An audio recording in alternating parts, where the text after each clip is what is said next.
2016 Nissan Rogue 2.5 liter engine, and we are changing coolant in this machine. So to start, you need to make sure that your coolant is cold. There is no pressure in the system. So when the engine is cold, you should be able to open the overfill tank over there, and then this cap to reduce any built up pressure. And then to get it drained, it's super simple. So basically I'll show you. There is the drain plug like this, just a regular screwdriver, and it's located in the middle of the vehicle, basically just over there. I have removed that plastic shield with the hope to see a little bit more, but there is really no need to remove it. So you take a screwdriver, and I use just regular Phillips screwdriver, unscrew that plug, coolant will start to drain.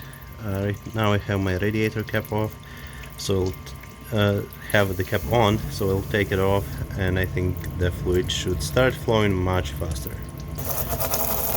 So you can see right now it just pouring down. Quite honestly, this is probably the easiest change I ever had. Easy to access the drain plug. The fluid drains quite well. Don't need to remove tons of stuff. Not make any big mess. So I will let it drain, and we'll get back to you when there is nothing left. So there is not much left dripping. So next what I will do, as you can see, there is some coolant in the reservoir, so I will just use a compressor and apply just a tiny bit of pressure to push this coolant back into the radiator so it can drain into the drain pan.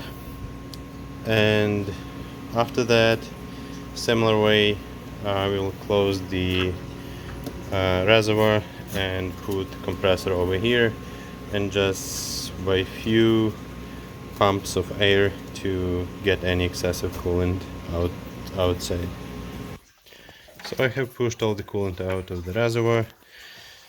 So now we will just same way put air compressor hose into here and just seal it with your hand. You don't need it to be sealed, as you don't want to put too much pressure inside. Usually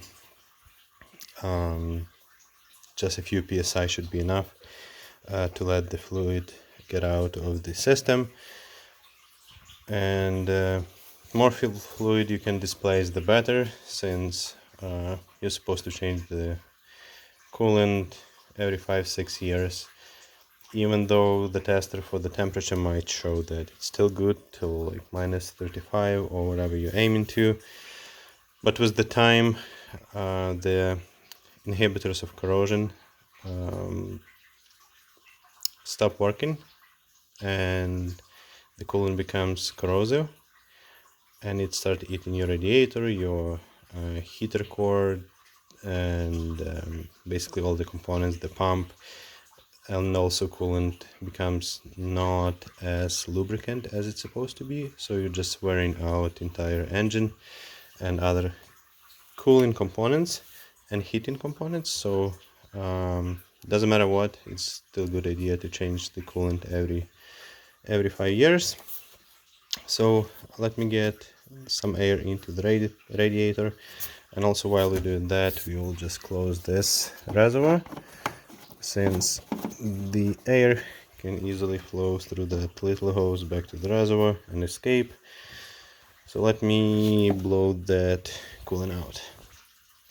Okay, so while there's still a few droplets coming out, I'll prepare the mix, and I usually use 70% of concentrate, 30% of distilled water. The reason for that is that some amount of coolant will be still left in a system.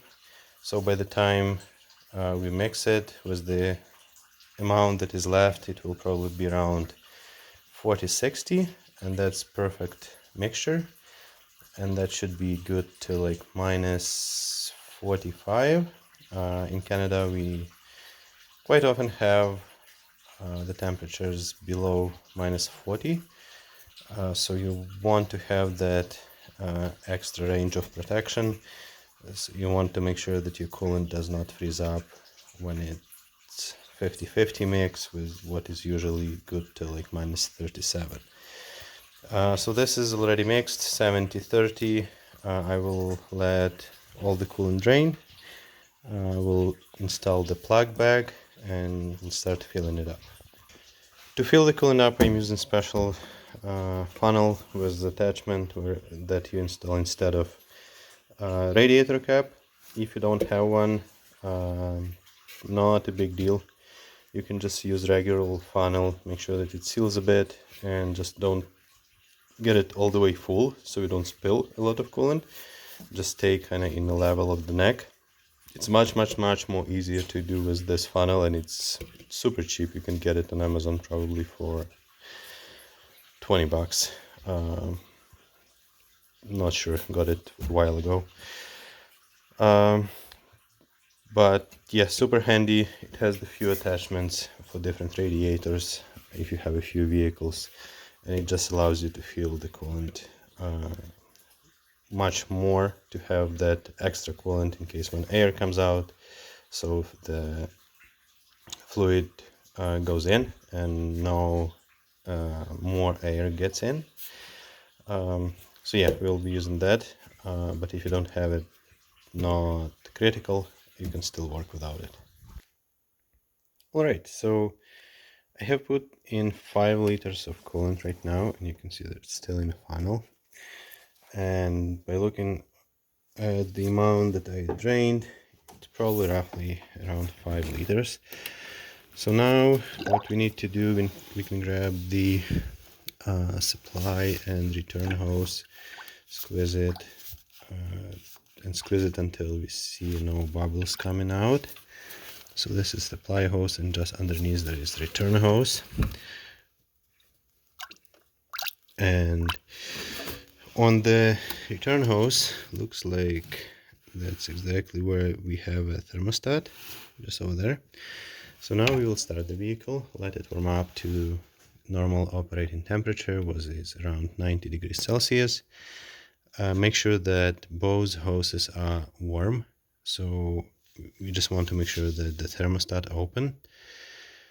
And if it does not open, it means that there is some air trapped, and you need to play with the hoses until you get it open, because if the vehicle goes on the road and it does not open, it can overheat. So now at this point we will start the vehicle and wait until the fluid warms up and make sure that the thermostat opens. So engine has been running for probably 15 minutes now, and you can see that some old coolant got back into the funnel, and that's the benefit of this funnel. So now when it's warming up and it's expanding, it has the room to expand. So as I said, we can check the engine temperature just on the dash, and you can see that it's getting close to the middle. So what means that the thermostat should open. I just checked, it's still, the return hose is still cold, so the thermostat is closed. Also, we know when the temperature got to the about 90 degrees, the radiator fan will kick in. So that basically when you should be watching your thermostat to open. If you're lucky, it will open before the fan kick in.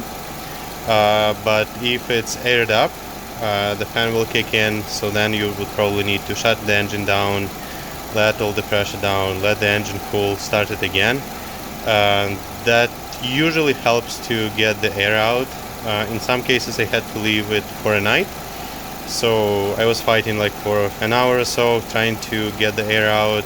No luck, left it for the night, started next morning, everything is just perfect. So yeah, I'll give it a few more minutes to warm up, and I will show you then. Alright, so now the thermostat is open and we can see that the temperature is basically in the middle. So now what we will do, we'll shut the engine down and remove the funnel, and all the fluid that is left in here we'll just put into the reservoir. Alright, so the reservoir is full at max, engine hot, the cap is installed back. It took exactly 5 liters of mixture. So that's how you change coolant on 2016 Nissan Rogue. Have fun and do it yourself.